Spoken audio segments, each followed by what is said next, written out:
بسم الله الرحمن الرحيم وإذ قال ربك للملائكة إني جاعل في الأرض خليفة قالوا أتجعل فيها من يفسد فيها ويسفك الدماء ونحن نسبح بحمدك ونقدس لك قال إني أعلم ما لا تعلمون وعلم آدم الأسماء كلها ثم عرضهم على الملائكة فقال أنبئوني بأسماء هؤلاء إن كنتم صادقين قالوا سبحانك لا علم لنا إلا ما علمتنا إنك أنت العليم الحكيم صدق الله العظيم اللهم صل على سيدنا محمد وعلى آل سيدنا محمد أفضل صلواتك بعدد معلوماتك وبارك وسلم عليه سبحانك لا علم لنا إلا ما علمتنا إنك أنت العليم الحكيم۔ اللہ تعالیٰ کا بے انتہا کرم اور احسان ہے جس نے آج پھر ہمیں قرآن مجید کے اس بابرکت حلقے میں جمع ہونے کی توفیق اور سعادت نصیب فرمائی۔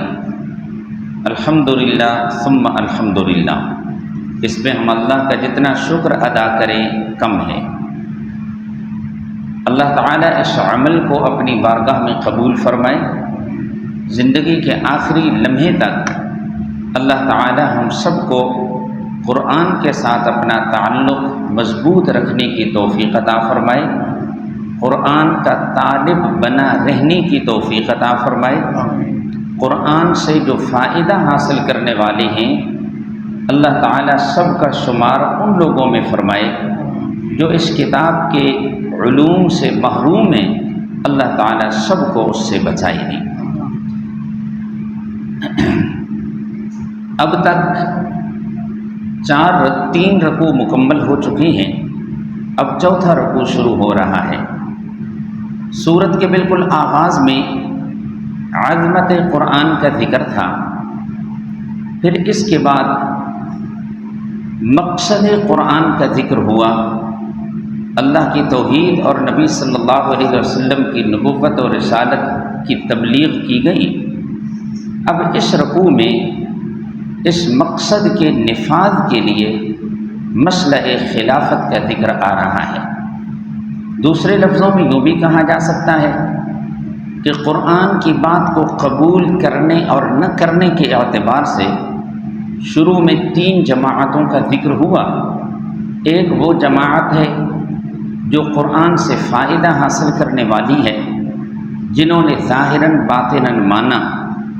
دوسری وہ جماعت ہے جو محرومین میں سے ہے، جنہوں نے ظاہراً بھی نہیں مانا باطناً بھی نہیں مانا، جنہیں کفار کہا گیا۔ تیسری وہ جماعت ہے جنہوں نے ظاہراً اوپر سے مانا لیکن دل سے نہیں مانا، انہیں منافقین کہا گیا۔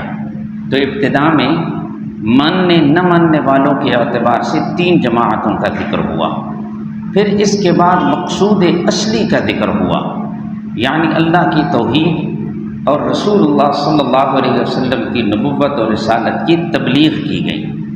اب یہ فرمایا جا رہا ہے کہ یہ اس مسئلے کی تبلیغ کا سلسلہ چلا کب سے ہے، تو اس کی تاریخ پیش کی جا رہی ہے کہ یہ چلا ہے ابو آدم علیہ السلام سے، اور پھر نسل در نسل منتقل ہوتے ہوتے یہ تبلیغ کا سلسلہ ہم تک پہنچا ہے۔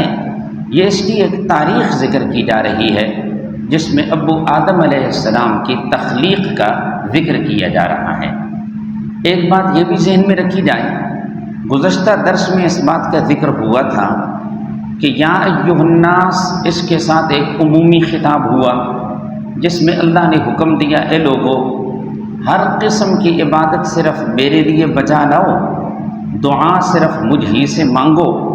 پھر اس پر دلائل ذکر ہوئے جن کا حاصل یہ تھا کہ سب کچھ کرنے والا بھی صرف میں ہوں، سب کچھ جاننے والا بھی صرف میں ہوں، اس لیے عبادت اور دعا پکار کے لائق بھی صرف میری ذات ہے۔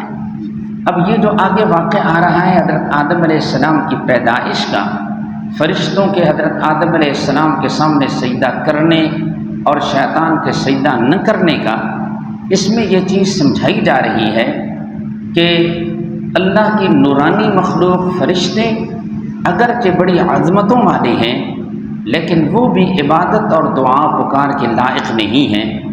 اسی طرح انبیاء علیہم السلام بھی بڑی عظمتوں کے مالک ہیں، لیکن دعا اور پکار کے لائق وہ بھی نہیں۔ اور جہاں تک بات ہے ابلیس اور اس کی اولاد کی، وہ تو تمہارے پرانے دشمن ہیں، بھلا وہ معبود بننے کے لائق کہاں ہو سکتے ہیں؟ تو یہ واقعہ اس پہ ذکر کیا جا رہا ہے۔ یہ ساری چیزیں اب اس سے معلوم ہوں گی۔ ایک یہ بات بھی ذہن میں رکھی جائے کہ مشرکین مکہ فرشتوں کی بھی عبادت کرتے تھے، جنوں کی بھی عبادت کرتے تھے، اور اولیاء اللہ کی اور انبیاء علیہم السلام کی بھی عبادت کرتے تھے۔ حاجات اور مشکلات میں جنوں کو بھی پکارتے تھے، فرشتوں کو بھی پکارتے تھے، اور انبیاء علیہم السلام کو بھی پکارتے تھے۔ سورہ سبا کی ایک دو آیتیں دیکھتے ہیں، پھر سورہ فرقان کی، اس کے بعد پھر پیچھے چلتے ہیں جی۔ سورہ سبا کی آیت نمبر 40 نکالیں گے جی۔ صفحہ نمبر 390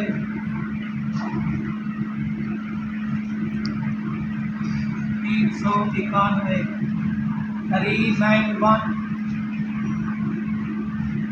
جی آیت نمبر 40 اور 41۔ اعوذ باللہ من الشیطان الرجیم وَيَوْمَ يَحْشُرُهُمْ جَمِيعًا، اور جس دن اللہ تعالیٰ ان سب کو جمع کریں گے۔ ثُمَّ يَقُولُ لِلْمَلَائِكَةِ، جو شرک میں مبتلا لوگ ہیں نا، اللہ تعالیٰ ان سب کو اکٹھا کریں گے۔ ثُمَّ يَقُولُ لِلْمَلَائِكَةِ، پھر اللہ تعالیٰ فرشتوں سے فرمائیں گے، أَهَٰؤُلَاءِ إِيَّاكُمْ كَانُوا يَعْبُدُونَ، کیا یہ لوگ تمہاری عبادت کیا کرتے تھے؟ کس سے اللہ فرمائیں گے؟ فرشتوں سے۔ کیا یہ لوگ تمہاری عبادت کرتے تھے؟ یعنی تمہاری مرضی سے یہ ہوتا رہا جو تمہیں پکارتے تھے اور تمہارے نام کے وظیفے کرتے تھے۔ قالوا، وہ جواب میں کہیں گے، سبحانک، اللہ تیری ذات شریکوں سے پاک ہے، انت ولینا من دونہم، آپ ہی ہمارے کارساز ہیں، من دونہم، ان کے سوا، ہمارا ان کے ساتھ تعلق نہیں ہے، اللہ ہماری دوستی اور تعلق آپ کے ساتھ ہے، ہم نے حکم بھی نہیں دیا، ہم اس پہ راضی بھی نہیں تھے، ہمارا ان لوگوں کے ساتھ کوئی تعلق بھی نہیں ہے۔ بل کانوا یعبدون الجن، بلکہ یہ جنوں کی عبادت کرتے تھے، نام ہمارا لیتے تھے اور عبادت کس کی کرتے تھے؟ جنوں کی عبادت کرتے تھے۔ اکثرہم بہم مؤمنون، اکثر ان کے جنوں کے ساتھ عقیدہ رکھنے والے تھے۔ تو اس سے یہ معلوم ہو رہا ہے کہ مشرکین فرشتوں کی بھی عبادت کرتے، جنوں کی بھی عبادت کرتے، نام لیا کرتے تھے فرشتوں کا، حقیقت میں جنوں کی عبادت کیا کرتے تھے۔ ایک بات معلوم ہو گئی جنوں کے متعلق بھی اور فرشتوں کے متعلق بھی۔ سورۃ الفرقان ذرا دیکھیں گے، 18ویں پارے کا بالکل آخر ہے گی، صفحہ نمبر 436 آیت نمبر 17 کی۔ صفحہ 336 وَيَوْمَ يَحْشُرُهُمْ وَمَا يَعْبُدُونَ مِن دُونِ اللَّهِ، اور جس دن اللہ تعالیٰ جمع کریں گے ان شرک کرنے والے لوگوں کو، وَمَا يَعْبُدُونَ، اور جن کی وہ عبادت کرتے رہے اللہ کے سوا، فرشتے ہیں، حضرت عیسیٰ ہیں، حضرت عزیر ہیں، اور جنات جن کی وہ عبادت کرتے رہے۔ اللہ تعالیٰ شرک میں مبتلا لوگوں کو بھی جمع کریں گے، اور جن کی وہ عبادت کرتے رہے اللہ کے سوا، انہیں بھی اللہ جمع کریں گے۔ فَيَقُولُ، پھر اللہ تعالیٰ فرمائیں گے، أَأَنْتُمْ أَضْلَلْتُمْ عِبَادِي، کیا تم نے گمراہ کیا تھا میرے ان بندوں کو؟ اللہ ان نیک ہستیوں سے کہیں گے، یہ جو تمہاری عبادتیں کرتے رہے، تمہیں پکارتے رہے، تمہارے نذرانے دیتے رہے، کیا تم نے گمراہ کیا تھا؟ اس کام پہ تم نے لگایا تھا، یہ کام تمہاری رضامندی سے ہوا تھا؟ ام ہم ضلوا السبیل، یا وہ خود سیدھے راستے سے بھٹک گئے؟ قالو، تو جواب میں وہ کہیں گے، انبیاء علیہم السلام بھی، فرشتے بھی، سبحانک، اللہ تیری ذات شریکوں سے پاک ہے، ما کان ینبغی لنا، ہمارے لیے تو مناسب ہی نہیں تھا، ان نتخذ من دونک من اولیاء، یہ کہ ہم بناتے آپ کے سوا من اولیاء کارساز، اللہ ہمارے لیے تو مناسب ہی نہیں تھا، یہ کام ہم نے نہیں کیا، ہماری رضامندی سے نہیں ہوا۔ بہرحال ان آیات سے اور بھی اس قسم کی آیات ہیں جن سے معلوم ہوتا ہے کہ مشرکین فرشتوں کو بھی پکارتے تھے، جنوں کو بھی پکارتے تھے، اور انبیاء علیہ السلام کو بھی پکارتے تھے۔ اب واقعہ آ رہا ہے ابو آدم علیہ السلام کی پیدائش کا، اس سے یہ تینوں باتیں واضح ہو جائیں گی کہ فرشتے بھی پکار کے لائق نہیں، انبیاء علیہ السلام بھی پکار کے لائق نہیں، جنات بھی دعا اور پکار کے لائق نہیں ہیں۔ اب دیکھتے ہیں یہ واقعہ۔ وَإِذْ قَالَ رَبُّكَ لِلْمَلَائِكَةِ إِنِّي جَاعِلٌ فِي الْأَرْضِ خَلِيفَةً، اور جب کہا تیرے رب نے، اللہ نے فرشتوں کو فرمایا آدم علیہ السلام کی تخلیق سے پہلے کہ میں ایک مخلوق بنانے لگا ہوں جن میں ایک خاص سلسلہ چلے گا جانشینی والا۔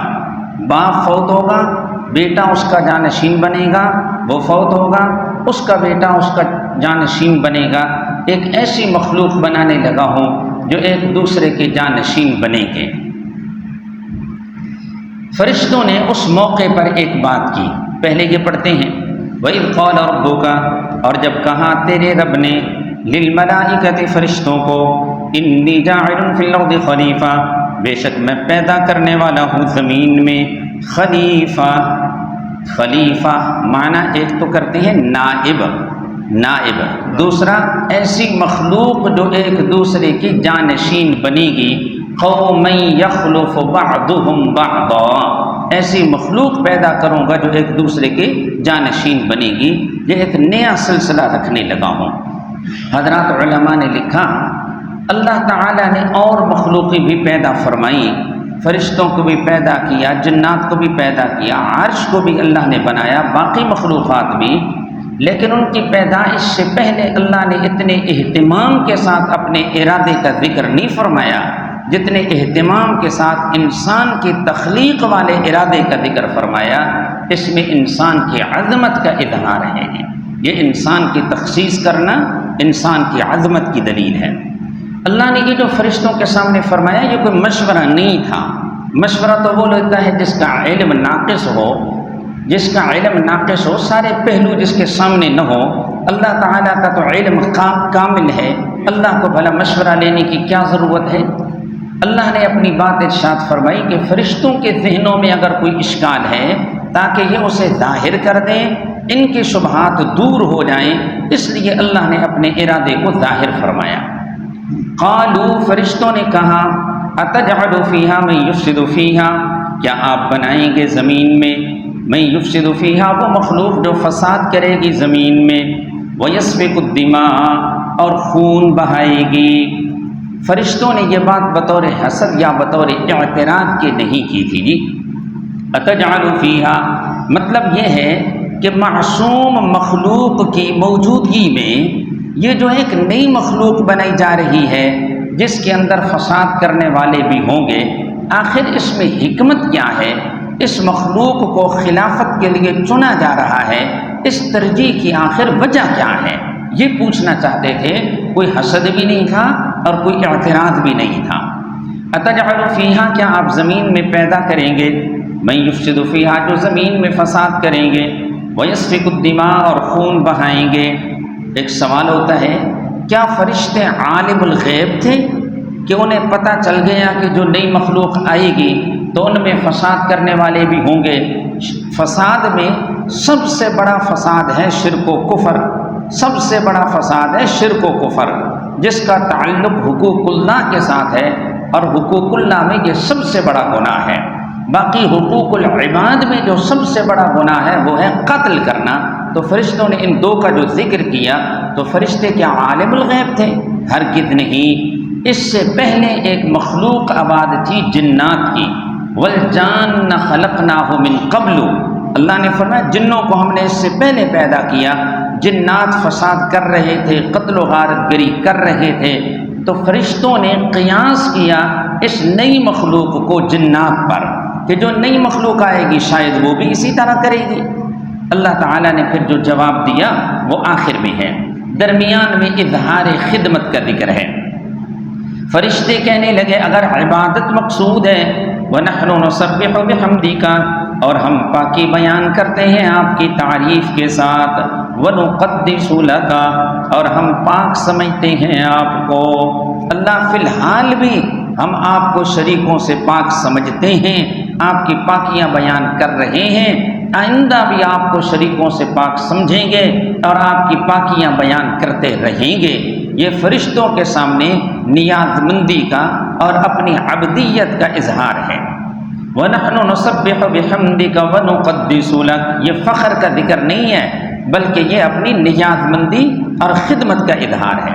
اللہ تعالیٰ نے جواب میں فرمایا، تفصیلی جواب آگے آ رہا ہے، یہ ابتداءً حاکمانہ اور اجمالی جواب ہے۔ اللہ تعالیٰ نے فرمایا انی اعلم ما لا تعلمون، بے شک میں جانتا ہوں ان مصلحتوں کو لا تعلمون جنہیں تم نہیں جانتے۔ فرشتوں کے علم کو اللہ کے علم سے کیا نسبت ہو؟ کہاں علم محدود اور کہاں علم غیر محدود۔ فرشتوں کا علم محدود تھا، وہ کیا سمجھیں کہ اس نئی مخلوق کو پیدا کرنے میں مصلحتیں کیا کیا ہیں، وہ تو رب ہی بہتر جانتے ہیں۔ وَعَلَّمَ آدَمَ الْأَسْمَاءَ كُلَّهَا ثُمَّ عَرَضَهُمْ، فرشتوں کے مزید اطمینان کے لیے اور آدم علیہ السلام کی برتری کے اظہار کے لیے اللہ تعالیٰ نے ایک طریقہ سامنے لایا۔ اللہ تعالیٰ نے حضرت آدم علیہ السلام کی جو تخلیق فرمائی، ان کے اندر جو صلاحیتیں رکھی وہ اور ہیں، فرشتوں کے اندر اللہ تعالیٰ نے جو صلاحیتیں رکھی وہ اور ہیں۔ کچھ چیزیں تھیں، ان چیزوں کو اللہ تعالیٰ نے فرشتوں اور آدم علیہ السلام کے سامنے رکھا۔ آدم علیہ السلام اپنی فطری صلاحیتوں کی بنیاد پہ ان چیزوں کو سمجھ گئے، لیکن ملائکہ ان چیزوں کو نہ سمجھ پائے۔ پھر اللہ تعالیٰ نے ملائکہ سے فرمایا ذرا تم بتاؤ ان چیزوں کے نام کیا ہیں۔ ملائکہ نہ بتا سکے، پھر آدم علیہ السلام کو اللہ تعالیٰ نے فرمایا آپ بتائیں۔ حضرت آدم علیہ السلام نے ان چیزوں کے نام بتا دیے۔ فرشتوں نے پھر اس کے بعد اپنے عجز کا اظہار کیا، اپنی لا علمی کا مزید اظہار کیا۔ اس کا ذکر آ رہا ہے، چند باتیں ہیں لیکن وہ ساتھ ساتھ کریں گے نہیں۔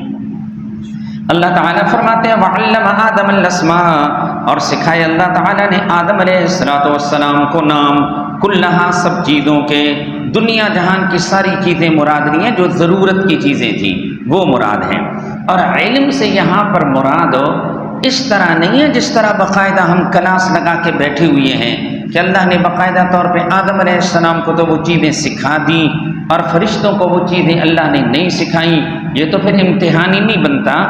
مراد یہ ہے آدم علیہ السلام کے اندر اللہ نے اتنی استعداد، اتنی صلاحیت رکھ دی کہ ان چیزوں کے نام اور ان کے خواص آدم علیہ السلام سمجھ گئے، لیکن فرشتوں میں وہ استعداد اور صلاحیت نہیں تھی، اس لیے فرشتے ان چیزوں کو نہ سمجھ پائے گی۔ ہر ایک کی صلاحیتیں اپنی اپنی ہیں جی۔ اگر کوئی کہے کہ وہی استعداد فرشتوں کو دے دی جاتی تو وہ بھی سمجھ جاتے، تو بھائی جواب یہ ہے کہ پھر فرشتے تو نہ رہتے، وہ انسان بن جاتے، وہ مخلوق جدا، ان کی ساخت اور فطری صلاحیتیں اور انسان کی ساخت اور اس کی فطری صلاحیتیں اور۔ آگے اللہ تعالیٰ نے فرمایا وَعَلَّمَ آدَمَ الْأَسْمَاءَ كُلَّهَا، اور سکھلائے اللہ تعالیٰ نے آدم علیہ السلام کو سب چیزوں کے نام۔ ثُمَّ عَرَضَهُمْ عَلَى الْمَلَائِكَةِ، پھر اللہ تعالیٰ نے وہ چیزیں پیش کی فرشتوں پر۔ فَقَالَ، اللہ تعالیٰ نے فرمایا أَنبِئُونِي بِأَسْمَاءِ هَؤُلَاءِ، تم خبر دو مجھے ان چیزوں کے ناموں کی، ان کنتم صادقین، اگر تم سچے ہو۔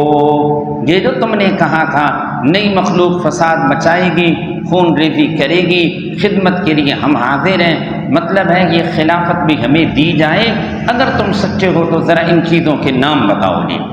ملائکہ کا جواب، قالوا، ملائکہ نے کہا سبحانک، اللہ تیری ذات پاک ہے، تو شریکوں سے پاک ہے۔ ملائکہ کی زبان سے بار بار توحید پرستی کے کلمات ادا کرنا، یہ ملائکہ پرستی پر شدید ضرب لگانا ہے کہ فرشتے تو خود اللہ کی پاکیاں بیان کر رہے ہیں، وہ بھلا خدا کے شریک کہاں ہو سکتے ہیں دعا اور پکار میں۔ فرمایا سبحانک، اللہ تیری ذات پاک ہے، شریکوں سے پاک ہے، لا علم لنا الا ما علمتنا، ہمیں علم نہیں مگر صرف ان باتوں کا جو آپ نے ہمیں سکھائی، ہم ناچیز بندوں کے علم کی تیرے غیر متناہی علم کے ساتھ بھلا کیا مناسبت ہو، ہم تو وہی چند باتیں جانتے ہیں جو آپ نے ہمیں سکھائی ہیں، اس کے سوا تو ہم کچھ بھی نہیں جانتے۔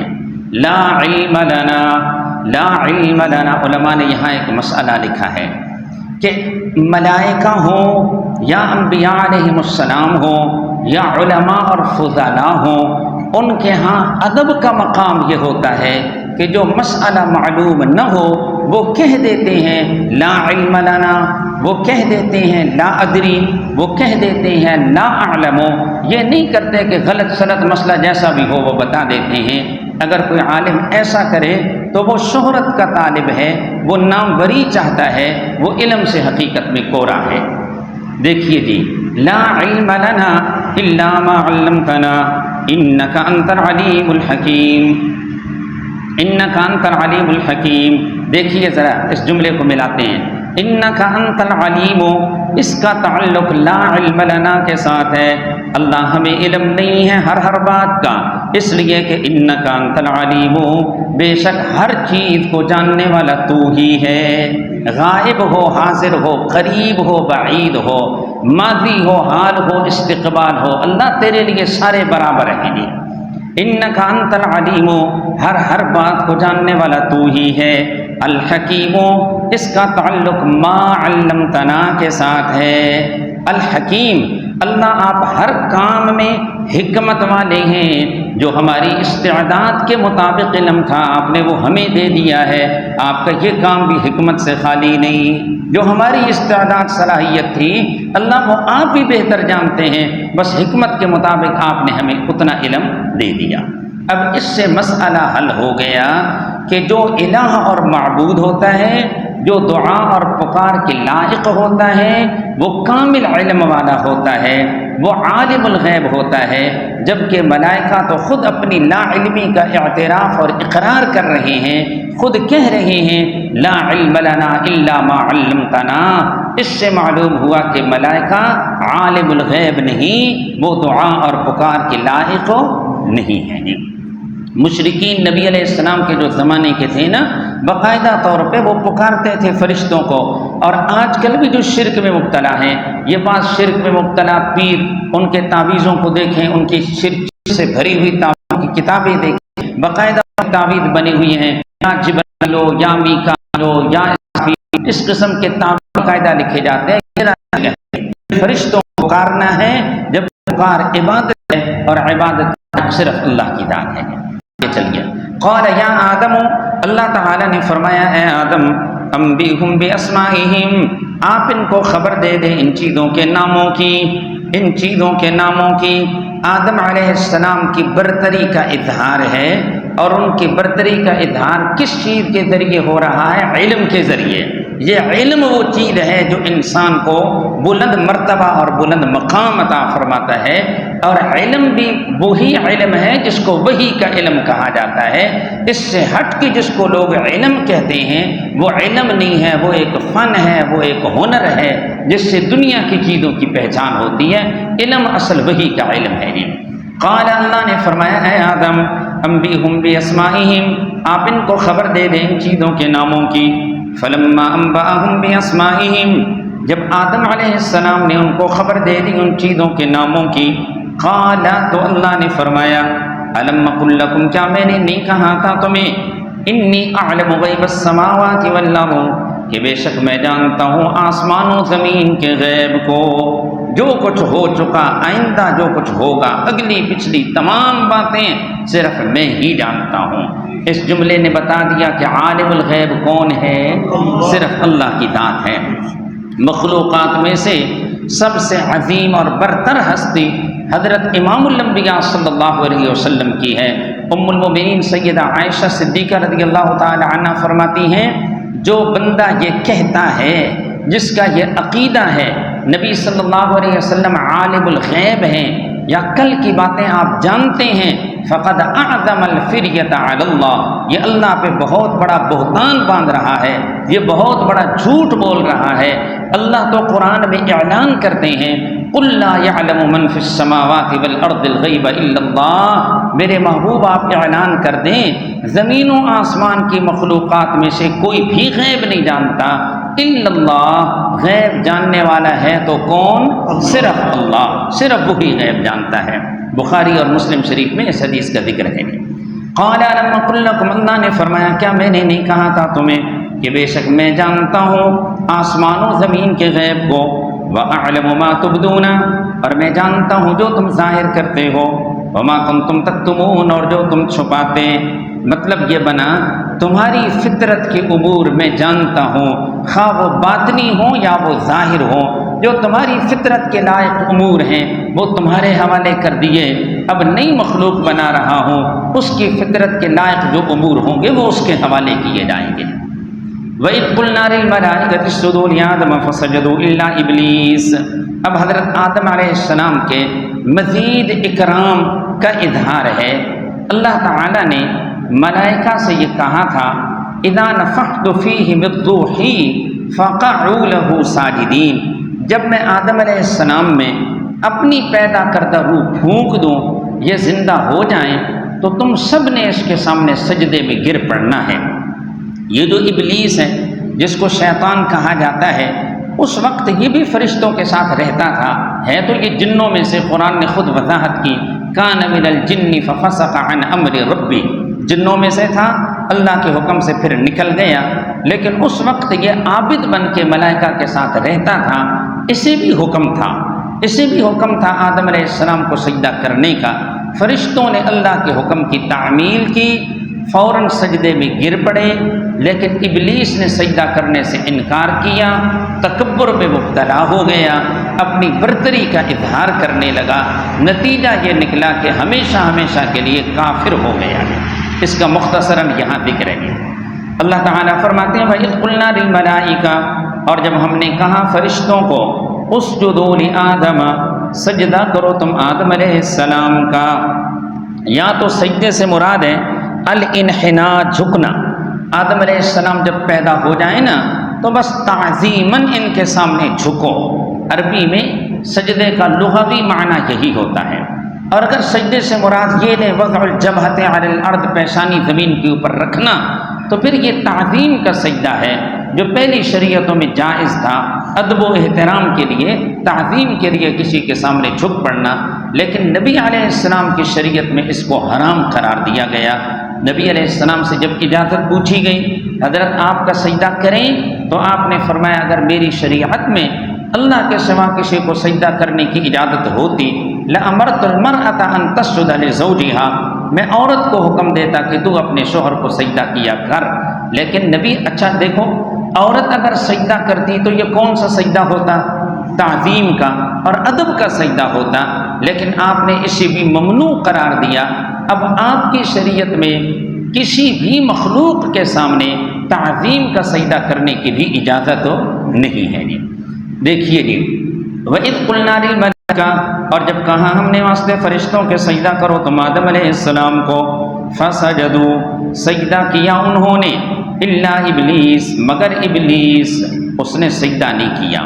اس کا اصل نام تو کوئی اور ہے، قرآن اس کا نام ابلیس ذکر کرتا ہے، شیطان ذکر کرتا ہے، عزازیل بعضوں نے ذکر کیا کہ یہ اس کا نام ہے۔ جی ابلیس ابلاس سے ہے، اللہ کی رحمت سے نا امید ہو جانا، ہمیشہ ہمیشہ کے لیے نا امید ہو گیا، اسی نام سے اس کو قرآن ذکر کرتا ہے۔ فسجدوا الا ابلیس، سجدہ کیا انہوں نے مگر ابلیس، ابا، اس نے انکار کیا، واستکبر، اور بڑا بن بیٹھا، غرور میں آ گیا، وکان من الکافرین، اور ہو گیا وہ کافروں میں سے۔ اس نے ایک دلیل دی، 8ویں پارے میں بھی اس کا ذکر ہے، کہنے لگا انا خیر منہ خلقتنی من نار وخلقتہ من طین، کہ میں اس سے بہتر ہوں جی، آپ نے مجھے آگ سے بنایا، اس کو مٹی سے بنایا، مٹی نیچے رہ جاتی ہے، وہ پستی کی طرف جاتی ہے، آگ بلندی کی طرف جاتی ہے، میں جس چیز سے بنا وہ چیز اعلیٰ اور افضل ہے، اس لیے میں اس کا سجدہ نہیں کرتا۔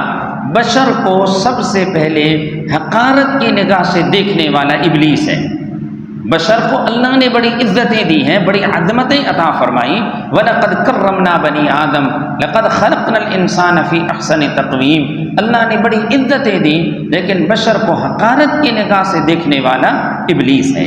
یہ اپنی جگہ پہ ایک الگ بات ہے کہ مٹی افضل ہے یا آگ افضل ہے، آگے چلیں گے کسی جگہ پہ بات آئے گی تو کریں گے۔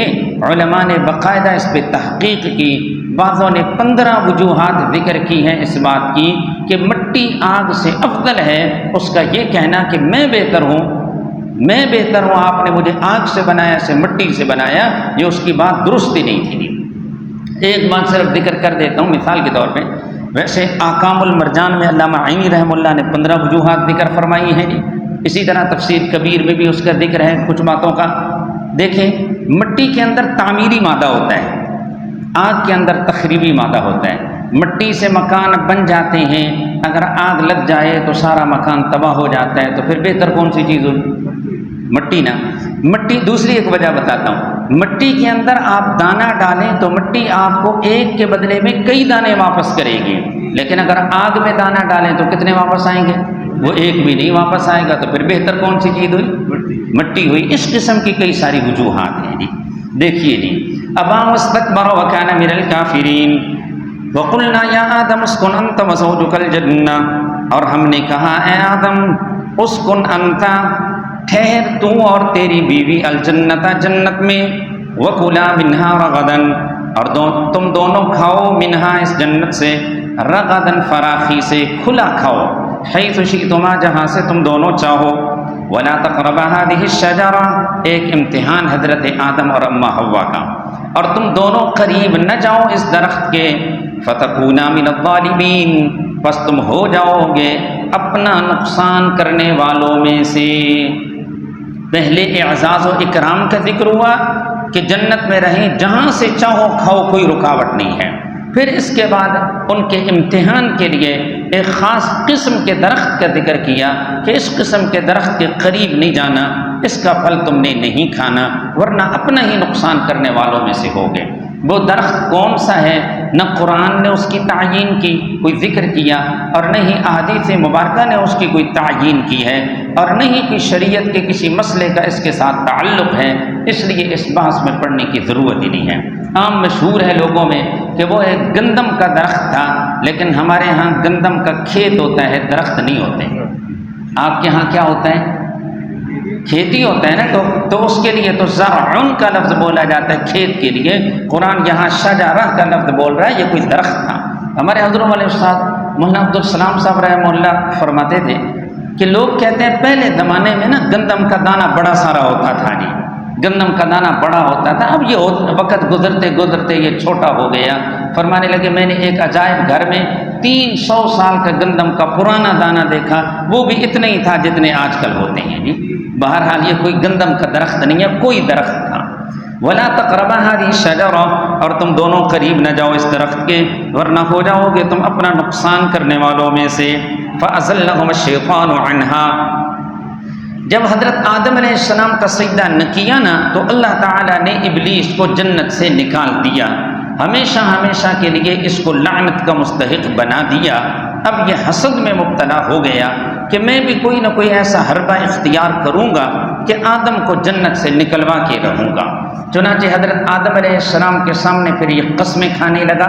بعد میں نا کچھ وقت گزرنے کے بعد قرآن نے 8ویں پارے میں ذکر کیا، وقاسمہما انی لکما لمن الناصحین، کہنے لگا میں تمہارا خیر خواہ اور ہمدرد ہوں، اور کہنے لگا کیا میں تمہیں وہ درخت نہ بتاؤں، علی شجرۃ الخلد وملک لا یبلی، کہ جس درخت کا پھل کھانے کی وجہ سے تم ہمیشہ زندہ رہو گے، بہت بڑی سلطنت تمہیں ملے گی، جنت کے اندر رہو گے، نورانی مخلوق والی صفتیں اللہ تمہیں عطا فرما دیں گے۔ جھوٹی قسمیں کھا کے حضرت آدم علیہ السلام کو دھوکہ دینے لگا۔ ابتداً تو آدم علیہ السلام نے اس کی باتوں پہ توجہ نہ دی، پھر یہ جو اس نے قسمیں کھائیں تو حضرت کے دل میں یہ بات آئی اللہ کے بابرکت اور عظیم نام کی قسم تو کوئی جھوٹی نہیں کھا سکتا۔ حضرت اس کے دھوکے میں آ گئے اور اس درخت کا پھل کھا لیا۔ بس جو ہی پھل کھایا جنتی لباس اتر گیا اور پھر اللہ کی جانب سے حکم مل گیا کہ آپ چلیں اب دنیا میں جائیں۔ حضرت آدم علیہ السلام بھی، اماں حوا بھی دنیا میں آ گئی تھی۔ دیکھیں اتنی بات تو ابھی آپ نے پڑھی ہے پیچھے، اللہ نے حضرت آدم علیہ السلام کو جنت میں رہنے کے لیے پیدا کیا یا دنیا میں خلیفہ بنانے کے لیے؟ ابھی پیچھے کیا پڑھا؟ انی جاعل فی الارض خلیفہ، اللہ نے شروع میں فرمایا تھا میں زمین میں ایک خلیفہ بنانے والا ہوں۔ اللہ نے بنایا بھی حضرت کو زمین کے لیے تھا، یہ اس میں ایک حکمت تھی، ایک ترتیب تھی، اس حکمت کے تحت، ترتیب کے تحت حضرت آدم علیہ السلام نے دنیا میں آنا تھا، چنانچہ یوں اس طرح حضرت دنیا میں آ جائے گی۔ دیکھیے ذرا اللہ تعالیٰ فرماتے ہیں فَأَزَلَّهُمَا الشَّيْطَانُ عَنْهَا، بس پھسلا دیا ان دونوں کو شیطان نے، عنہا اس درخت کی وجہ سے، فَأَخْرَجَهُمَا پس نکالا ان دونوں کو، مما كَانَ فِيهِ ان نعمتوں سے جن میں وہ تھے، یا اس مقام سے جس میں وہ دونوں تھے۔ اب دیکھیں ہمیں دو باتیں اس سے معلوم ہو رہی ہیں۔ ایک بات تو یہ معلوم ہو رہی ہے کہ ابلیس یہ تمہارا جدی پرانا دشمن ہے، اس لیے اس کو معبود کبھی نہ سمجھنا، دشمن کو دشمن سمجھنا، یہ کسی صورت میں بھی تمہارا خیرخواہ اور ہمدرد نہیں ہو سکتا۔ وہ جو جنوں کو پکارتے تھے نا، ان کو سمجھا دیا گیا یہ تمہارا جدی دشمن، پرانا دشمن چلا آ رہا ہے، اس نے کبھی بھی تمہارا بھلا نہیں سوچنا، اس لیے اس کے بہکاوے میں نہ آنا، اسے اس کی اولاد کو کبھی بھی اپنا معبود نہ بنانا، انہیں کبھی بھی نہ پکارنا۔ جی ایک تو یہ مسئلہ سمجھ آ گیا۔ دوسری بات یہ سمجھ آ گئی آدم علیہ السلام اگرچہ بڑی عظمتوں والے تھے، اللہ نے ملائکہ سے بھی اعلیٰ اور افضل انہیں بنایا، علم بھی اللہ نے انہیں وافر مقدار میں عطا فرمایا، لیکن اس کے باوجود حضرت شیطان کے دھوکے میں آ گئے نا، اس کے باوجود حضرت شیطان کے دھوکے میں آ گئے، تو معلوم ہوا کہ حضرت آدم علیہ السلام بھی عالم الغیب نہیں تھے، جو کسی کے دھوکے میں آ جائے وہ بھی الہ اور معبود بننے کے لائق نہیں، دعا اور پکار کے لائق نہیں۔ اس لیے حضرت آدم علیہ السلام کو یا باقی انبیاء علیہ السلام کو دعا اور پکار میں اللہ کے ساتھ شریک نہ بنانا۔ تو تینوں مسئلے حل ہو گئے، ملائکہ کو بھی نہ پکارنا، جنات کو بھی نہ پکارنا، آدم علیہ السلام اور دیگر انبیاء علیہ السلام کو بھی نہ پکارنا ہے۔ آگے چلیے، وَقُلْنَا اهْبِطُوا بَعْضُكُمْ لِبَعْضٍ عَدُوٌّ، اللہ تعالیٰ فرماتے ہیں ہم نے کہا اترو تم جنت سے، اب اتر جائیں، بَعْضُكُمْ لِبَعْضٍ عَدُوٌّ، تمہارے بعض کے دشمن ہوں گے۔ یہ جو پھل کھا لیا ہے نا، اب اس پھل کی وجہ سے جسم میں کچھ ایسے عوارض پیدا ہو گئے کہ آپ کی آگے جو اولاد ہوگی ان اولاد کی آپس میں کچھ دشمنیاں بھی رہیں گی، آپس میں لڑائی جھگڑے بھی ہوں گے۔ اس پھل کھانے کا یہ نتیجہ نکلا۔ وَلَكُمْ فِي الْأَرْضِ مُسْتَقَرٌّ، اور تمہارے لیے زمین میں ٹھہرنے کی جگہ ہے، وَمَتَاعٌ، اور نفع حاصل کرنا ہے، إِلَىٰ حِينٍ، ایک وقت تک۔ وقت سے مراد موت ہے کہ موت تک اب تم نے زمین کے اندر رہنا ہے، وہاں ہی تمہارا گزر بسر ہوگا یہاں تک کہ موت آئے گی، پھر اس کے بعد اگلا معاملہ، روح کو اللہ اٹھائیں گے، پھر قیامت کے دن روح جسم کو پھر اکٹھا کریں گے، اللہ تعالیٰ پھر جنت کا فیصلہ کریں گے۔ فرمایا ابھی فی الحال تم نے دنیا کے اندر ہی رہنا ہے۔ اب حضرت آدم علیہ السلام دنیا میں آ گئے، لیکن یہ جو حضرت سے لغزش ہو گئی تھی، اس لغزش کے اوپر حضرت کو بہت زیادہ افسوس تھا، بہت زیادہ افسوس تھا۔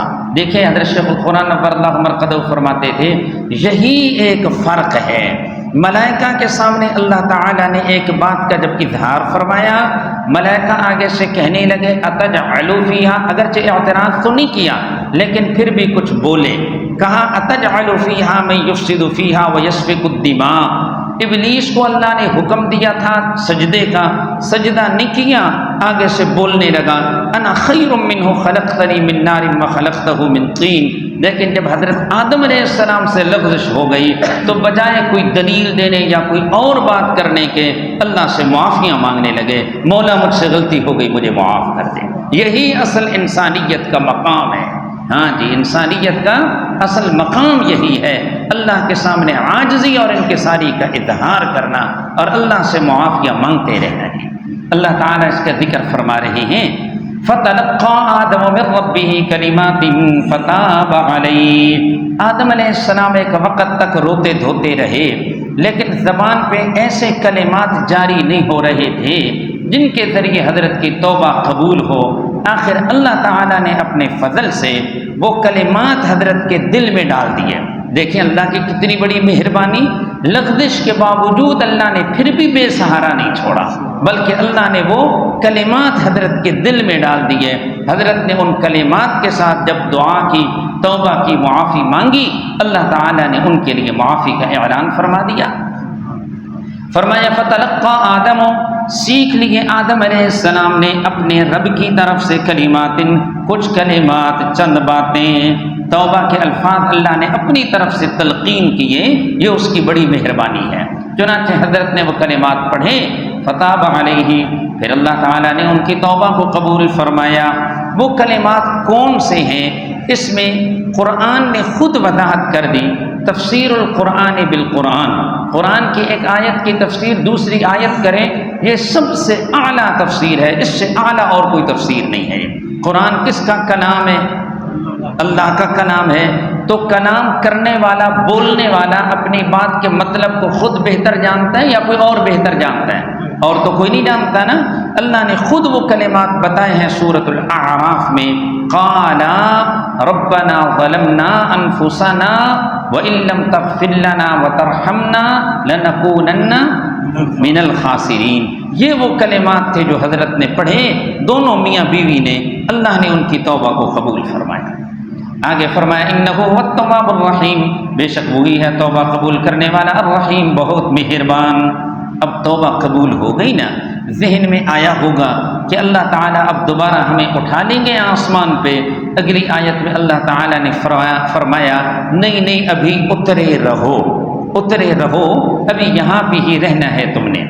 قلنا، کہا ہم نے، اہبطوا منہا جمیعا، اترے رہو تم اس سے جمیعاً سب، تم بھی تمہاری اولاد بھی۔ یہی فرق ہو گیا پہلے اہبطوا اور اس اہبطوا میں۔ پہلا حکم دیا گیا اہبطوا، اتر جاؤ، اب امر ابقائی ہے اترے رہو۔ فَإِمَّا يَأْتِيَنَّكُم مِّنِّي هُدًى، پس اگر آئے تمہارے پاس میری جانب سے ہدایت ہو۔ یہ حضرت کی اولاد کو خطاب ہے۔ فرمایا اب دنیا میں ہی رہنا ہے، دنیا میں تمہیں سمجھانے کے لیے نبی آئیں گے، انبیاء اور رسل آئیں گے۔ جو انبیاء اور رسل کی تابع داری کرے گا وہ کامیاب ہے، اور جو انبیاء اور رسل کا کہنا نہیں مانے گا وہ ناکام ہے۔ فَإِمَّا يَأْتِيَنَّكُمْ، پس اگر آ جائیں تمہارے پاس میری جانب سے ہدن، ہدایت، مراد انبیاء علیہ السلام اور رسول آ جائیں۔ فَمَن تَبِعَ هُدَايَ، جس نے تابع داری کی میری ہدایت کی، عقیدہ بھی اس کے مطابق، عمل بھی اس کے مطابق، فلا خوف علیہم، آخرت میں کوئی خوف نہیں ہوگا ان پر، ولا هم يحزنون، اور نہ وہ غمگین ہوں گے۔ قیامت کے دن کچھ لوگ وہ ہوں گے جنہیں گزشتہ زندگی کے اوپر بڑا غم ہوگا، بڑا دکھ ہوگا کہ ہم نے تو اپنی پچھلی ساری زندگی تباہ کر دی، اور پھر ان لوگوں کو آئندہ کے بارے میں خوف ہوگا کہ پتہ نہیں ہمارے لیے اب آگے کیا کیا عذاب ہوں گے۔ کچھ لوگ ایسے ہوں گے جنہیں اپنی گزشتہ زندگی کے بارے میں کیا ہوگا، غم ہوگا اور دکھ ہوگا، ہم نے تو دنیا کی ساری زندگی تباہ کر دی، کاش ہم نے اس زندگی کو صحیح بنایا ہوتا۔ اور آئندہ کے بارے میں انہیں کیا ہوگا، خوف کہ پتہ نہیں ہمارے لیے کون کون سے عذاب آگے تیار ہیں، پتہ نہیں ہمیں کیا کیا سزائیں ملنی ہیں۔ اللہ تعالیٰ فرماتے ہیں جنہوں نے میری ہدایت کی تابع داری کی، انبیاء و رسل کے پیچھے چلے، میری کتابوں کے پیچھے چلے، قرآن کی تابع داری کی، قیامت کے دن نہ ان کو پیچھے کا غم ہوگا نہ انہیں آگے کا خوف ہوگا۔ یہ ہے فمن تبع ہدایا، جس نے تابع داری کی میری ہدایت کی، فلا خوف علیہم، آخرت میں کوئی خوف نہیں ہوگا انہیں آئندہ کا، ولا هم يحزنون، اور نہ انہیں غم ہوگا پیچھے کا۔ اس کے مقابلے میں والذین کفروا، اور وہ لوگ جنہوں نے کفر کیا، ستر الحق عنادا، ضد کی وجہ سے حق پہ جنہوں نے پردے ڈالے، وکذبوا بآیاتنا، اور جھٹلایا انہوں نے ہماری آیتوں کو، اولئک اصحاب النار، یہ جہنم والے ہیں، ہم فیہا خالدون، وہ اس میں ہمیشہ رہنے والے ہوں گے۔ اللہ اکبر۔ اب جناب آگے ایک اور سلسلہ شروع ہو رہا ہے۔ یا ایھا الناس اعبدوا سے ایک عمومی خطاب تھا سارے انسانوں کو کہ دعا اور پکار کے لائق صرف اللہ کی ذات ہے، صرف رب ہی کو حاجات مشکلات میں پکارو۔ آگے یہ واقعہ ذکر کر کے سمجھا دیا کہ ملائکہ کو بھی نہیں پکارنا، جنات کو بھی نہیں پکارنا، آدم علیہ السلام اور ان کی اولاد کو بھی نہیں پکارنا، یہاں تک یہ مسئلہ چلایا۔ اب اس کے بعد اگلی آیت مبارکہ میں ایک خاص قوم کو خطاب کیا جا رہا ہے۔ پہلے عام خطاب تھا نا، یا ایھا الناس، اے لوگو، کوئی خاص قوم نہیں تھی، لیکن اب ایک خاص قوم کو خطاب ہے جن کو بنی اسرائیل کہتے ہیں۔ حضرت یعقوب علیہ السلام کی یہ اولاد ہے۔ اس کا ایک پس منظر ہے، یہ قاری صاحب ذرا پانی تو پلائیں تھوڑا سا، ٹھنڈا نہ ہو جی۔ بات یہ ہے جی، رسول اللہ صلی اللہ علیہ وسلم جب مدینہ طیبہ میں تشریف لائے، ادھر توجہ فرمائیں گے جی، نبی پاک صلی اللہ علیہ وسلم جب مدینہ طیبہ تشریف لائے تو مدینہ کے قرب و جوار میں اور مدینہ کے اندر کثرت سے یہودی آباد تھے۔ سب ساتھی ذرا ادھر توجہ رکھیں گے، مدینہ منورہ اور اس کے قرب و جوار میں کثرت سے یہودی آباد تھے۔ جزاک اللہ۔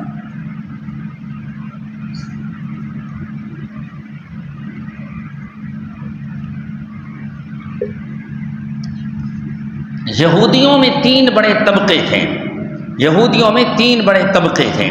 یہودیوں میں بڑے بڑے مولوی بھی تھے، یہودیوں میں بڑے بڑے پیر بھی تھے، ان میں نواب اور چودھری بھی تھے، اور عام طور پر لوگ انہی تین طبقات کے پیچھے ہوتے ہیں، یا لوگ مولویوں کے پیچھے چلتے ہیں، یا لوگ پیروں کے پیچھے چلتے ہیں، یا لوگ چودھری اور نوابوں اور دنیا میں جو سیٹھ مالدار ہوتے ہیں اس کے پیچھے چلتے ہیں۔ یہی بات ہے نا، یہودیوں میں اب یہ تینوں طبقات تھے۔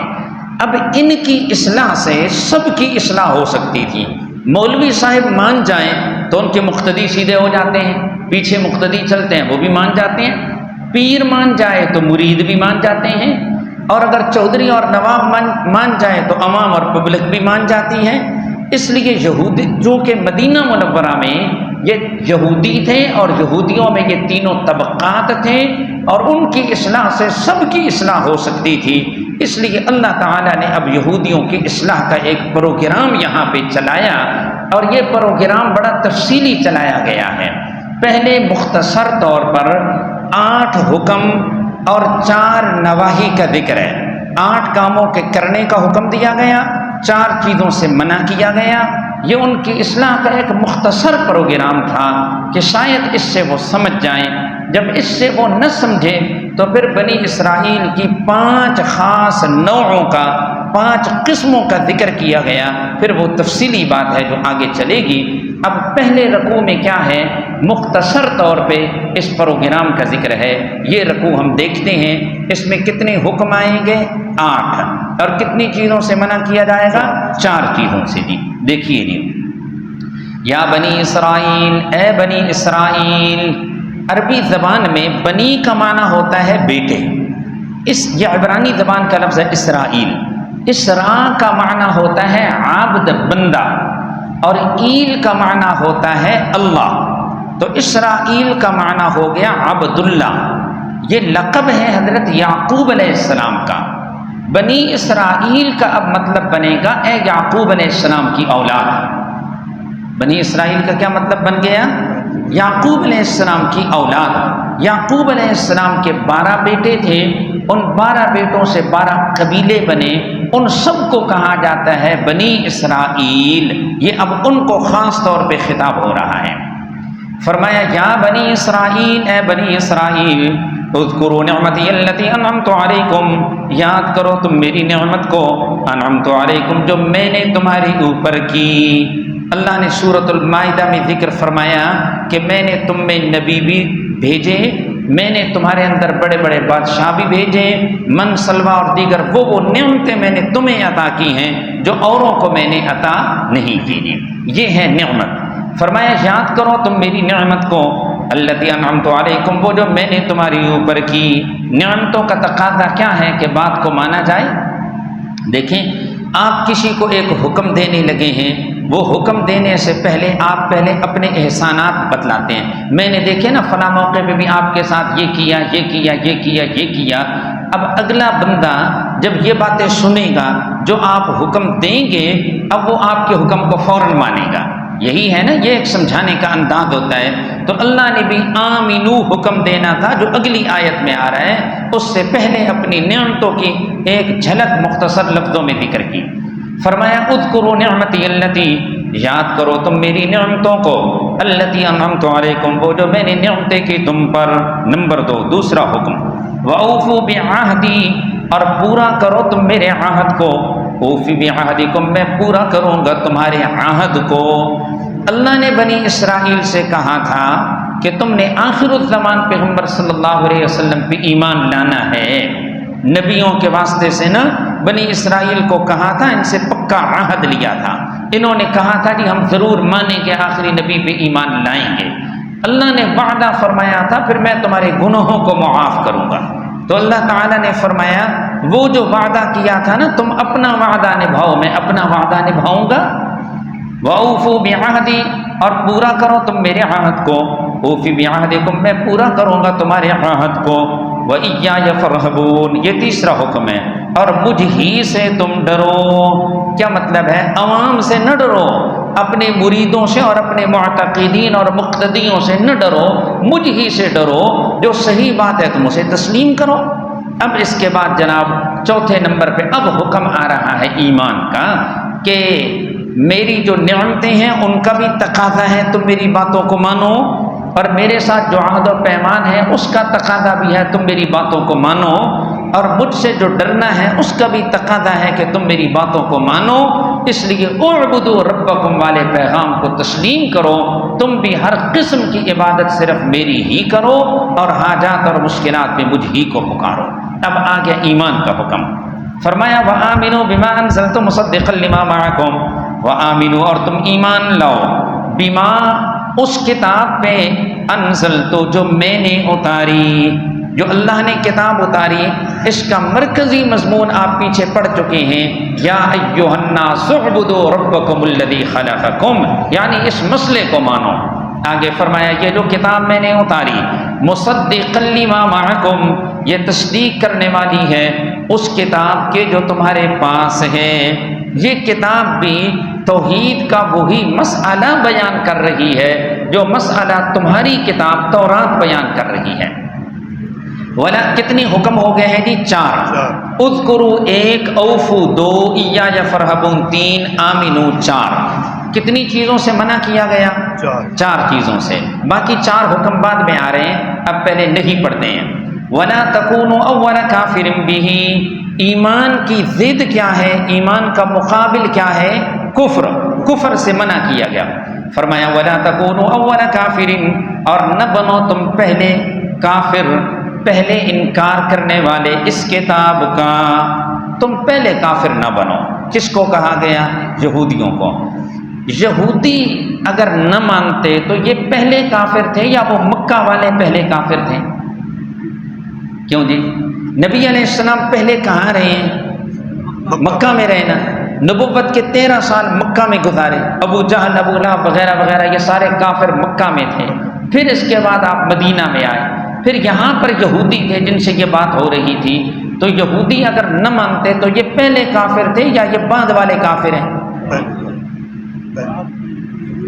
جی مکہ والے پہلے کافر بنے نا، تو یہ پہلے کافر نہیں. لیکن قرآن کیا کہہ رہا ہے؟ تم پہلے کافر نہ بنو. مطلب یہ ہے اپنے مریدین کے اعتبار سے تم پہل کرنے والے نہ بنو، یا مطلب یہ پڑھے لکھے لوگوں میں سے تم پہل کرنے والے نہ بنو. مکہ والے تو جاہل تھے، تم تو پڑھے لکھے لوگ ہو نا. تم پہل کرو گے تو تمہارے مرید بھی اور تمہارے مقتدی بھی تمہارے پیچھے چلیں گے.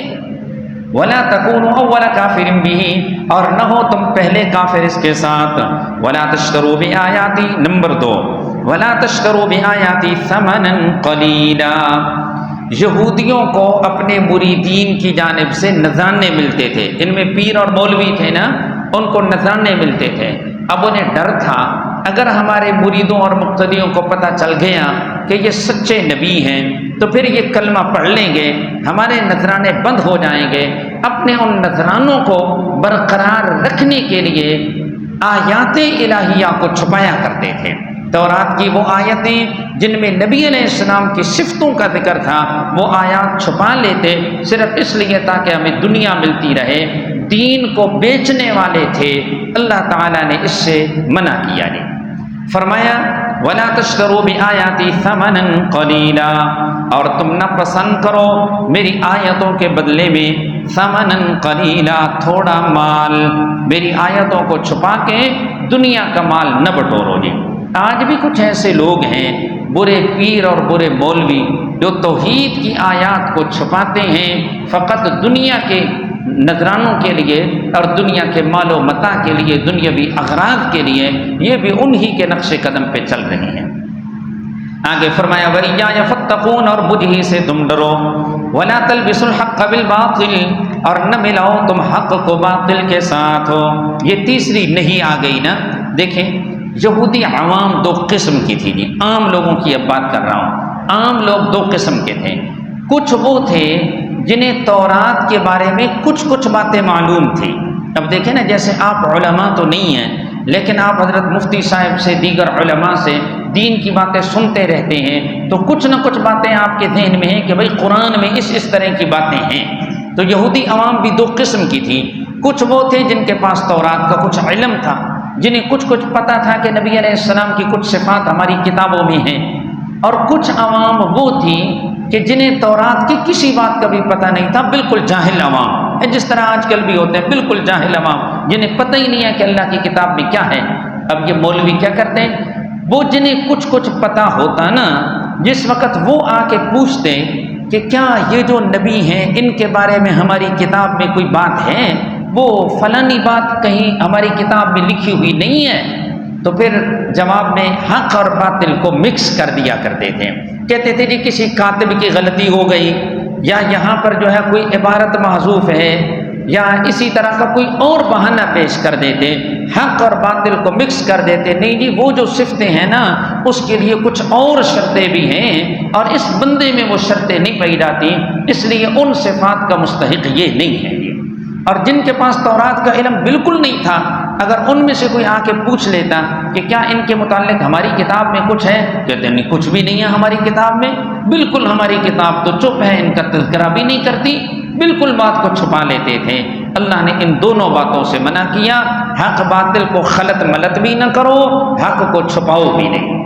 فرمایا وَلَا تَلْبِسُوا الْحَقَّ بِالْبَاطِلِ، اور نہ ملاؤ تم حق کو باطل کے ساتھ، وَتَكْتُمُوا الْحَقَّ، اور تم حق کو نہ چھپاؤ، وَأَنْتُمْ تَعْلَمُونَ، حالانکہ تم جانتے ہو کہ حق کو چھپانا یہ بہت بڑا گناہ ہے۔ اب چار نہیں ہو گئی، لا تکونوا اول کافر بھی، پہلے کافر نہ بنو۔ نمبر دو ولا تشتروا بآیاتی ثمنا قلیلا، میری آیتوں کے مقابلے میں دنیا کے مال کو ترجیح نہ دو۔ نمبر تین حق باطل کو گڑبڑ نہ کرو۔ نمبر چار حق کو نہ چھپاؤ۔ یہ چار نہیں ہو گئی، اور اس سے پہلے امر بھی چار ہو چکے ہیں، اب بقیہ چار امر دیکھتے ہیں۔ ایمان کے بعد سب سے پہلا حکم نماز کا ہوتا ہے، ایسے ہی ہے نا، آمینو میں ایمان آ گیا نا، اب نماز کا ذکر ہے۔ وَأَقِيمُوا الصَّلَاةَ، اور قائم کرو تم نماز کو۔ وَآتُوا الزَّكَاةَ، نمبر دو اور دو تم زکوٰۃ۔ وَارْكَعُوا مَعَ الرَّاكِعِينَ، اور رکوع کرو تم رکوع کرنے والوں کے ساتھ ہو۔ الراکعین سے مراد ہے مسلمان، مطلب یہ ہے مسلمان ہو کر امت محمدیہ میں داخل ہو جاؤ، مسلمان بن کر امت محمدیہ میں داخل ہو جاؤ۔ آگے فرمایا اتأمرون الناس بالبر وتنسون انفسکم وانتم تتلون الکتاب افلا تعقلون۔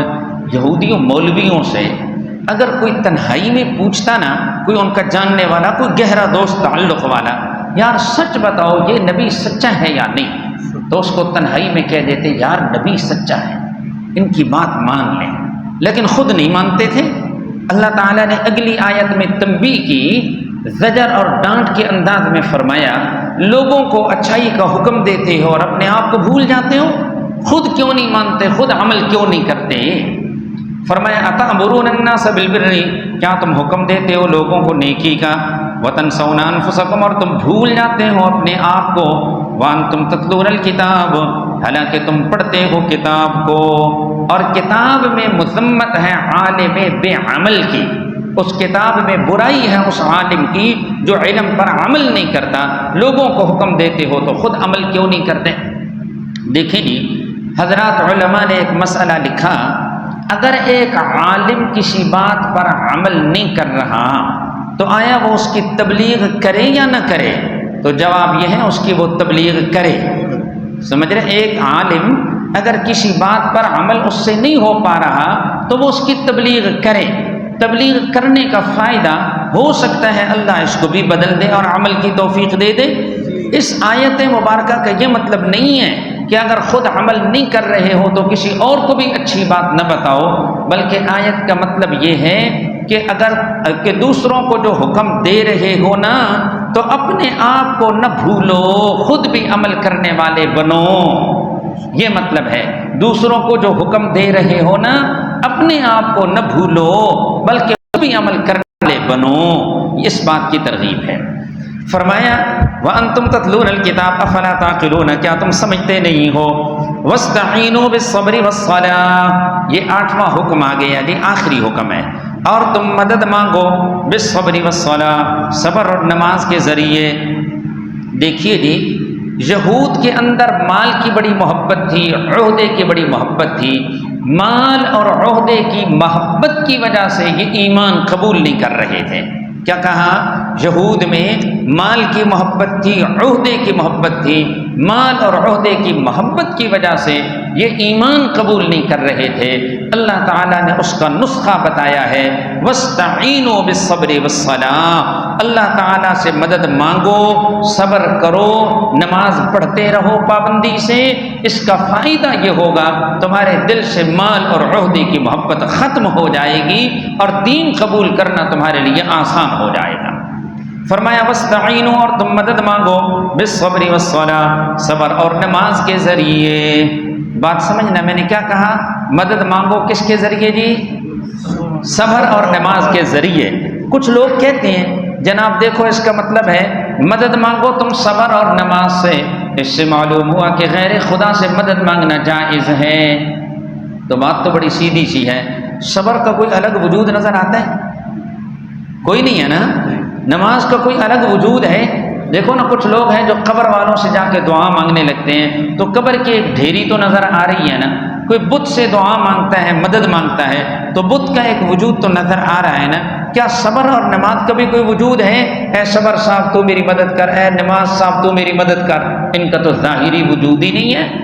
یہاں یہ مطلب نہیں ہے کہ صبر اور نماز سے مدد مانگو۔ قرآن نے ایک وضاحت کی ہے 9ویں پارے میں، حضرت موسیٰ علیہ السلام نے سمجھاتے ہوئے کہا تھا استعینوا باللہ واصبروا، استعینوا باللہ واصبروا۔ یہاں بھی یہی مراد ہے، استعینوا باللہ، اللہ سے مدد مانگو، صبر کے ذریعے، نماز کے ذریعے صبر کرو گے، دین پہ ڈٹے رہو گے، نماز پڑھتے رہو گے، اللہ کی مدد تمہارے ساتھ شامل حال ہوگی۔ اس کا یہ مطلب ہے، یہ مطلب نہیں ہے کہ صبر اور نماز سے مدد مانگنی ہے۔ مدد کس سے مانگنی ہے؟ اللہ سے۔ فرمایا یہ جو صبر اور نماز والی عادت ہے وَإِنَّهَا لَكَبِيرَةٌ، یہ بڑی بھاری ہے۔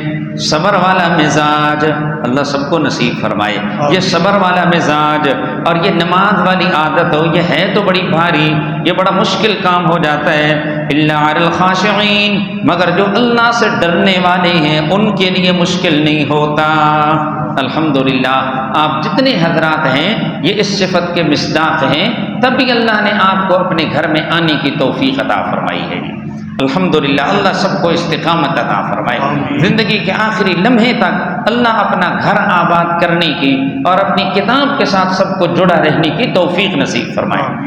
فرمایا کہ اللہ سے ڈرنے والے لوگ کون ہیں؟ الذین یظنون، وہ لوگ جو یقین رکھتے ہیں اس بات پر انہم ملاقو ربہم، کہ بے شک وہ اپنے رب سے ملنے والے ہیں، یعنی یقین ہے اس بات پہ ایک نہ ایک دن اللہ سے ہماری ملاقات ہونی ہے، تو وہاں اس خدمت پہ انعام بھی ملے گا، اس صبر پہ، اس نماز پہ، اس قرآن پڑھنے پہ، قرآن سیکھنے پہ انشاءاللہ انعام بھی ملے گا۔ نہیں الذین یظنون، نمبر 1 وہ یقین رکھتے ہیں کہ بے شک وہ اپنے رب سے ملنے والے ہیں. نمبر 2 وَأَنَّهُمْ إِلَيْهِ رَاجِعُونَ، اور وہ اس بات پہ یقین رکھتے ہیں کہ بے شک وہ اللہ کی طرف لوٹنے والے ہیں، تو پھر وہاں حساب کتاب بھی ہوگا. یہ باتیں سمجھ میں آئی ہیں؟ یہاں کتنے حکم ہو گئے ہیں جی؟ 8 حکم. اور کتنی چیزوں سے منع کیا؟ 4 چیزوں سے. آخر میں یہ ترغیب اور ترہیب 2 آیتوں میں ہے. یہ مضمون پھر پورا ہو رہا ہے. فرمایا یا بنی اسرائیل، اے بنی اسرائیل، اذکروا نعمتی التی انعمت علیکم، یاد کرو تم میری نعمت کو جو میں نے تم پہ کی. وانی فضلتکم علی العالمین، اور بے شک میں نے تمہیں فضیلت دی جہان والوں پر. اس زمانے کے تمام لوگوں پہ اللہ نے فضیلت دی. ابھی بنی اسرائیلیوں کو اس امت پہ فضیلت حاصل نہیں ہے. اس امت کو اللہ نے ساری امتوں سے اعلیٰ افضل بنایا. کنتم خیر امت اخرجت للناس. تو یہاں کیا مراد ہے؟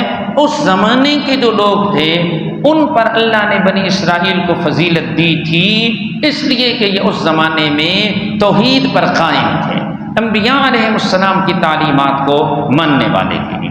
اگلی آیت مبارکہ میں ڈراوا ہے. یہ ایک آیت پڑھ لوں جی، اجازت ہے جی؟ ایک آیت تو پیچھے والے ساتھی ناراض تو نہیں بیٹھے جی؟ دیکھیں جناب جی، دنیا میں سزا سے بچنے کے 4 طریقے ہیں. دنیا میں سزا سے بچنے کے 4 طریقے ہیں.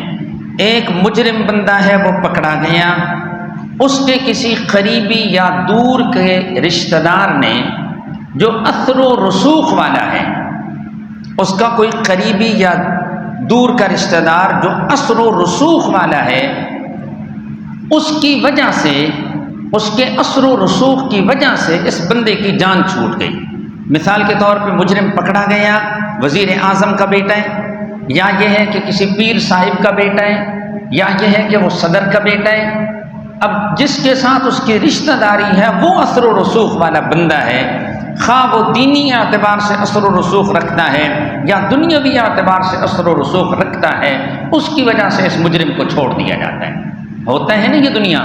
ایک طریقہ یہ ہے مجرم کی جان چھڑانے کا. دوسرا طریقہ یہ ہے کہ کوئی بندہ سفارش کر دیتا ہے. اب پہلی صورت میں کسی نے سفارش نہیں کی، لیکن پتہ چلا کہ یہ پیر صاحب کا بیٹا ہے، چھوڑ دیا فوراً. پتہ چلا وزیر اعظم کا بیٹا ہے، فوراً اس کو چھوڑ دیا. دوسرا طریقہ یہ ہے کہ کوئی بندہ سفارش کرتا ہے اور اس کی سفارش کے ذریعے مجرم کو چھوڑ دیا جاتا ہے. پھر تیسرا طریقہ یہ ہوتا ہے کہ مجرم نے کچھ دے دیا، ضمانت دے دی، کوئی فدیہ دے دیا، کوئی رشوت دے دی، اس طریقے سے پھر اس کی جان چھوٹ گئی. جرمانہ ڈالا گیا، وہ اس نے ادا کر دیا، بس اس کی جان چھوٹ گئی ہے. کتنے طریقے ہو گئے؟ 3 طریقے. چوتھا طریقہ یہ ہوتا ہے زور زبردستی کر کے مجرم نکل آیا جی. مجرم کے ساتھی آ گئے، انہوں نے جیل کے اوپر حملہ کر دیا، جیل کی دیواروں کو توڑا، اپنے مجرم کو چھڑا کے وہ لے گئے. اب دنیا کے اندر کسی مجرم آدمی کی جان چھوٹنے کی یہ 4 صورتیں ہوتی ہیں. اس اگلی آیت مبارکہ میں اللہ یہ سمجھا رہے ہیں قیامت کے دن ان 4 صورتوں میں سے کوئی صورت بھی کام نہیں آئے گی. کو بات سمجھ میں آئی ہے؟ قیامت کے دن ان 4 صورتوں میں سے کوئی صورت بھی کام نہیں آئے گی. نہ کسی کے اثر و رسوخ کی وجہ سے چھوڑا جائے گا، نہ سفارش کی وجہ سے، نہ کچھ لے دے کے چھوڑا جائے گا، نہ وہاں زور زبردستی چلے گی. اس دن سے اگر چھٹکارا حاصل کرنا ہے تو پھر ضروری ہے اعبدوا ربکم والے پیغام کو مانا جائے، قرآن کے ساتھ اپنا تعلق مضبوط کیا جائے، تب ہی قیامت کے دن کے مشکلات سے چھٹکارا ہوگا، ورنہ نہیں. دیکھیں جی اب واتقوا یوما، اور ڈرو تم اس دن سے، لا تجزی نفس عن نفس، یہ پہلے طریقے کی نفی ہے. نہیں کام آئے گا کوئی نفس کسی نفس کو شیئن، کچھ بھی نہیں کام آئے گا کوئی بھی نفس کسی بھی نفس کو شیئن، کچھ بھی. نمبر 2 ولا یقبل منها شفاعت، اور نہیں قبول کی جائے گی منہا اس سے شفاعت، سفارش. یہاں جس سفارش کی نفی ہے نا، یہ کافر کے متعلق بات ہے، یا یہ ہے کہ مشرکین جس کا عقیدہ رکھتے تھے کہ یہ ہمارے معبود زور زبردستی کر کے ہمیں چھڑا لیں گے، یہ تو اللہ کے پیارے ہیں، اللہ ان کی بات تو نہیں ٹالتے نا، یہ تو ضرور ہمیں چھڑا لیں گے، یہ اس کی نفی کی جا رہی ہے. باقی جو بات ہے نا، نبی علیہ السلام سفارش کریں گے، انبیاء علیہ السلام سفارش کریں گے، حفاظ سفارش کریں گے، وہ الگ اپنی جگہ پہ بات ہے، وہ مومنین کے لیے ہوگی، وہ کافروں کے لیے نہیں ہوگی جی۔ یہاں جو نفی ہے وہ کافر اور مشرک بندے کے لیے۔ تیسرے نمبر پہ فرمایا ولا یؤخذ منها عدل، اور نہیں لیا جائے گا اس سے کوئی فدیہ یا کوئی رشوت، ولا هم ينصرون۔ نمبر 4، اور نہ ان کی مدد کی جائے گی اپنی قوم کی طرف سے، اپنے دوست احباب اور اپنی پارٹی کی طرف سے مدد بھی نہیں کی جائے گی۔ یہاں تک کہ بنی اسرائیل کی اصلاح کا مختصر پروگرام ذکر ہوا، لیکن بنی اسرائیل یہودی پھر نہ مانے۔ اس کے بعد اللہ نے ان کی اصلاح کا تفصیلی مضمون چلایا ہے جو تقریباً آدھے پارے پہ مشتمل ہے، اور اس میں 5 خاص قسم یہودیوں کے ذکر کی گئیں۔ انشاءاللہ اگلے درسوں میں ترتیب سے چلیں گے۔ سبحانک اللہم و بحمدک